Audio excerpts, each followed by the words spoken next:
ভুলে যাওয়া জঙ্গলের কেন্দ্রস্থলে লিরা নামে একটি বিরল শিয়াল উঁচু গাছের নিচে ঘুরে বেড়াচ্ছিল। তার পশম রূপালি এবং চাঁদের আলো ঝিকিমিকি করছিল, রাতের আকাশের জীবন্ত প্রতিচ্ছবি।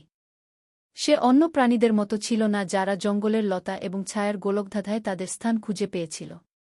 লিরা একজন অন্বেষী ছিল, সর্বদা এমন কিছুর সন্ধান করত যা সে নাম বলতে পারে না, পৃথিবী বা বাতাসের চেয়েও গভীর কিছু।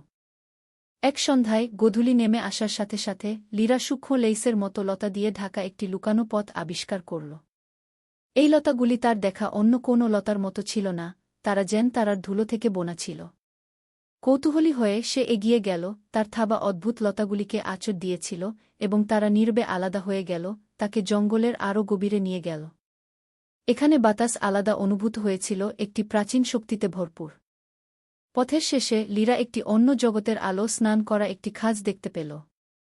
কেন্দ্রে একটি প্রাচীন গাছ দাঁড়িয়েছিল, এর বাকল হালকাভাবে জ্বলছিল, রূপালি লেইস দিয়ে মোড়ানো ছিল যা তার শাখাগুলিতে অন্য জগতের ফিসফিসানোর মতো আটকে ছিল। গাছ থেকে একটা নরম ও প্রাচীন কণ্ঠস্বর ভেসে এল। লিরা, তুমি ভুলে যাওয়া জরির বন খুঁজে পেয়েছ। এখানে অতীত ও ভবিষ্যতের সুতোগুলো মিশে আছে। কেবল যারা ভাগ্যবান তারাই দেখতে পাবে এর বাইরে কি আছে গি। লিরার হৃদয় দ্রুত গতিতে এগিয়ে গেল। সে এগিয়ে গেল, তার লেজ নরম বাতাসে দোল খাচ্ছিল। জরির নকশাগুলো ঝিকিমিকি করতে শুরু করল, অতীতের মুহূর্তগুলোর ছবি বুনতে শুরু করল, হারিয়ে যাওয়া প্রিয়জন, সে প্রায় যে পথ বেছে নিয়েছিল।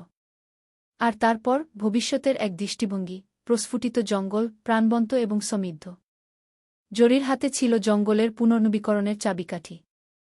লিরা তার উদ্দেশ্য খুঁজে পেয়েছিল।